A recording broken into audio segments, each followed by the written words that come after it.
Bonsoir, François Hollande, Barack Obama, la reine d'Angleterre, Poutine. Les célébrations du 70e anniversaire du débarquement s'effectuent à coups d'accolades, de sourires, de recueillement bien sûr. Camille Rollo et Florian Wasmer ont demandé à des Essonniens ce que leur inspirait ce D-Day. Pour la mémoire de nos anciens qui ont perdu la vie sur les plages, les alliés, les Américains, Anglais, Canadiens. Donc c'est très bien pour ça. Ça fait une reconnaissance des efforts qui ont été fournis par certains qui ont eu à verser leur sang pour la patrie, pour la nation. C'est très bon. On en profite aussi pour parler des relations internationales. Ce qui était nos alliés il y a quelque temps, on est un petit peu en froid avec eux aujourd'hui. Je pense qu'il fallait marquer ça pour se rappeler des sacrifices notamment que les anciens ont fait pour le pays. C'est un peu du matraquage, c'est tout. Je trouve qu'on en parle beaucoup, on connaît, c'est tout. Voilà. Il faut commémorer, parce que sinon les jeunes ils oublient. On remercie ces milliers de soldats qui sont venus nous aider. Il faut respecter quand même ceux qui sont décédés. Oui, c'est bien, mais ça coûte cher. Ça coûte cher. C'est peut-être cher, surtout en ce moment, mais je crois qu'il faut continuer à se souvenir. Regardez la guerre froide en ce moment qui est en train de tout doucement s'aventurer. Souvenons-nous. D'ici ce soir, les villes doivent proposer les emplois du temps de leurs écoliers. Ces derniers mois, il y a eu des va-et-vient entre le projet de la semaine de 4 jours et demi et certains aménagements. Il y a, on le sait, ceux qui ont déjà opté pour suivre les consignes. Il y a les hésitants et il y a les rebelles. Difficile de toute façon, à l'heure actuelle, de connaître officiellement le nombre de communes récalcitrantes. Les plus grands, à présent, je veux parler des étudiants. Bientôt les vacances d'été. Pourtant, cette période est souvent stressante à cause des recherches d'un appartement proche de l'université ou de l'école. Si en région parisienne, les loyers ne sont pas donnés et les biens relativement peu nombreux, il existe des astuces pour faire sa rentrée en toute tranquillité. En nouveauté, cette année, crise oblige, les propriétaires devraient être autant en demande que les locataires. Audrey Coll. Située sur le campus de l'Université de Paris-Sud, Héberjeunes est une association qui met en contact des propriétaires qui possèdent un logement et des étudiants qui en cherchent un sans aucun frais. Pour des jeunes souvent de province ou étrangers, la recherche n'est jamais facile. Ici, tout le monde est logé. J'ai essayé de chercher un peu tout seul, mais c'était vraiment difficile de trouver quelque chose qui me plaît et qui va avec mon budget, quoi. En fait, j'ai pas trouvé beaucoup d'offres de logements sur des sites internet. C'est pour ça que j'ai pas trouvé une offre qui me plaît, quoi.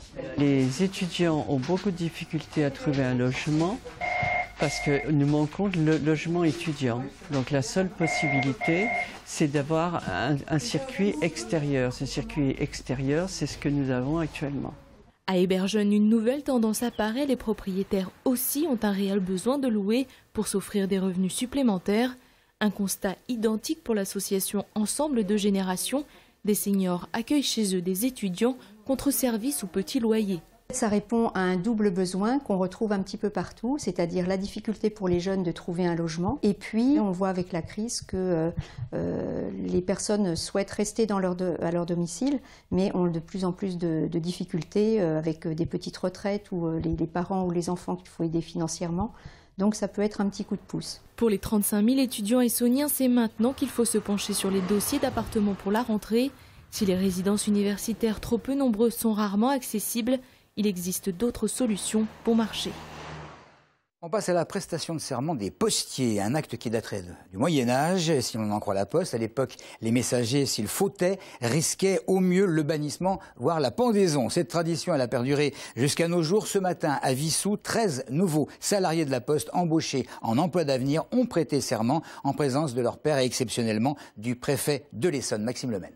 Je fais le serment de remplir avec conscience, honnêteté et probité les fonctions qui me seront confiées. Je m'engage à respecter scrupuleusement l'intégrité des objets déposés par les clients. L'instant est solennel. En silence, ces jeunes écoutent attentivement le serment qu'ils devront respecter durant toute leur carrière au sein de la Poste.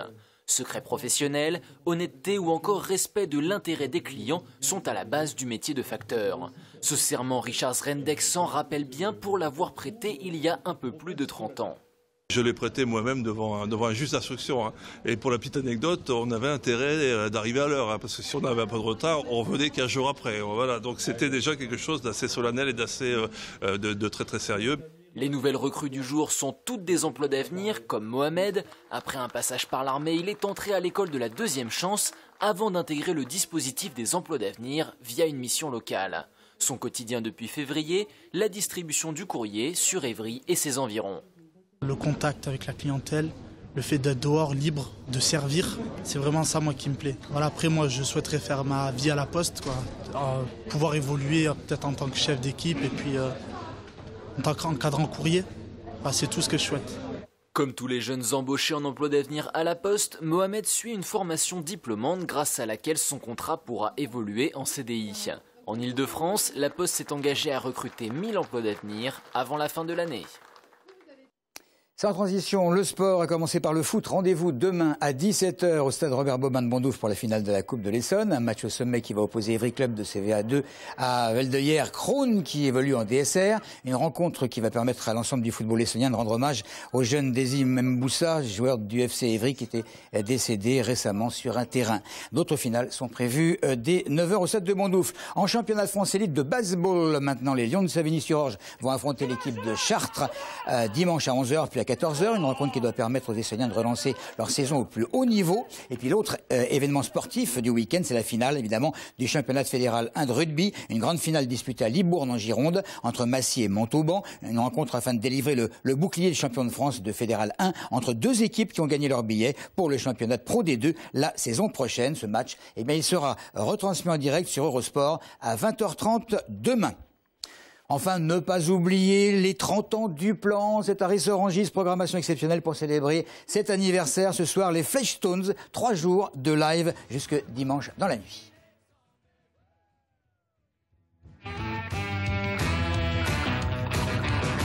L'extension de tes bras, c'est fragile. Les cordes de ta voix, c'est fragile. Le tissu de nos peaux, c'est fragile. Le courant de nos os, c'est fragile. Quand tu ne dis qu'un mot, c'est fragile. And here come the